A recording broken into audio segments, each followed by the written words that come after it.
They were warm, then they were gone. No fight, no argument, no explanation. Just gone. One day they looked at you like you were everything. The next day they looked through you like you were nothing. And the worst part wasn't the silence. It was that you couldn't find what you did wrong. Because you didn't do anything wrong. You went back through every conversation, every message, every moment, looking for the thing you could fix. There was nothing to fix. And that is what broke you open. So you started inventing reasons. You were too much, too available, too real. You showed too much too soon. You rehearsed the apology for something you didn't do, ready to deliver it the second they came back. They didn't come back. And there is a name for exactly what they did to you. People told you this happens. People told you relationships end. What they didn't tell you is that relationships end like slow rain. This wasn't rain. This was surgery with no anesthesia. You didn't lose them. You were removed. There's a difference. And your nervous system felt every inch of it. There is a name for what happened to you. And once you hear it, the question finally gets an answer. If you already feel it, drop one word in the comments right now.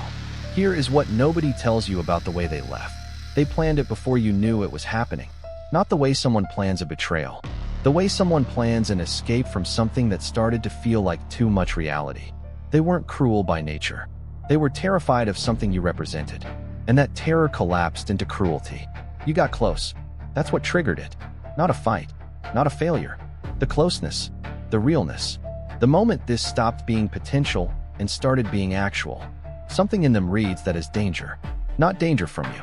Danger from themselves. From what they might need. From what they might lose. So they started the exit before you saw it coming. One small withdrawal. Then another. Then the wall. Then the coldness. Then the silence. Then you. Checking your phone at 2 a.m. wondering what you did. You didn't do anything. That is the part that breaks people. Because we are wired to believe outcomes have causes we can point to. This outcome had a cause. Just not one that had anything to do with you. The warmth was real. Let that land. It was not performance. They were not pretending when they looked at you like that on Friday. What happened between Friday and Monday wasn't a change in feeling. It was a collapse of their capacity to hold the feeling. Those are not the same thing. And the difference matters, because one means you were deceived. The other means you got close to someone who could not survive getting close back. You were not too much. You were exactly enough. That is what they could not handle. You see it now, don't you? That's what this was. If you see it, go to the comments and type, "I see it." I'll be reading. Because there is a name for this. And it changes everything. There is a pattern. It has been documented. It explains every part of what you experienced. The warmth, the wall, the vanishing, the silence, the self-blame you carried for months. It starts like this. Someone who learned early that needing people was dangerous grows up becoming magnetic when things feel safe, and disappearing when things feel real. The closer you got, the more real it became. And the more real it became, the more their system started pulling the emergency brake. This is not love failing. This is fear winning. And the person who pays for that victory is you, sitting in silence, rehearsing apologies for something you did not do. This is called the execution. Not a breakup. Not a fade. An execution. Planned. Cold. One direction. No appeal. No jury. No verdict handed to you with any explanation that makes sense. They didn't break up with you. They deleted you. From their phone, their space, their emotional register. The way you delete a file you no longer need. The way you throw out something that started to take up too much room. The coldness after. That wasn't cruelty for sport. That was reinforcement. Every ounce of warmth they gave you after the exit would cost them. So they gave nothing. Not because you deserved nothing. Because they couldn't afford to feel anything. The silence was a locked door. And you stood outside it knocking with everything you had. Offering softness. Offering understanding. Offering the apology they never asked for, but you'd written 6 drafts of anyway. The door never opened. Not because you knocked wrong. Because they bolted it from the inside. The execution doesn't mean the feeling wasn't real. It means the feeling got too heavy for someone who built their entire life around traveling light. They built a life that could be packed up and moved out of fast. Emotional luggage with wheels. Connections shallow enough that no single loss would hollow them out. Then you came, and something about you got through the perimeter, and they let it happen, until they felt how far in you'd gotten. And that was the moment the exit began. You were not the exception they couldn't make work. You were the first thing in a long time that made them feel the walls. And people who live in open fields do not stay in rooms with walls. Every person they have ever gotten close to has eventually watched that same door close. This is not about you. This is a pattern older than you, a wound that predates you entirely. But you are the one sitting with the wreckage. And that matters. That is real. And you deserve language for it. The replaying you did at 3 a.m., that was your nervous system trying to find the threat, trying to locate the moment so it could protect you next time. It couldn't find it, because the threat wasn't in the conversation. The threat was in the closeness.